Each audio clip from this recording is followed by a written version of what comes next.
Timu ya Muruga FC yabaikorete timu ya Borabu Sundown chigoli sato senoti chingakie timu ya Geteni yanyoretogwa kwa segeti kyabo gyanka maiga yogwa kwa chigoli bere asemone timu ya Global timu ya Bugyakumu ekanyara kobage gwa kwegolia yamo serigena yesegero ne timu ya Bomachoge Borabu chingakie timu ya Getali ya getwe chigoli bere asemo ne timu ya Nyansiongo Township timu ya Kinoni ekanyaro bobu segeti kyabo Gyanka soko baka timu ya Nyamira United chigoli bere serigena resegero chingakie timu ya Shining Stars yanyoreto bubwe chigoli bere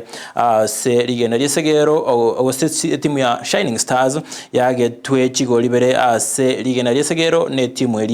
ya The Pirates ne kemino gia FKF Nyanza Regional League igati yebiminano bye league ose bye kyombekeria FKF byo bitigalete bitarai komo eri magaye keminano keria gia KPL na bogo kia Nyanza ogosekia NSL oika omoelio.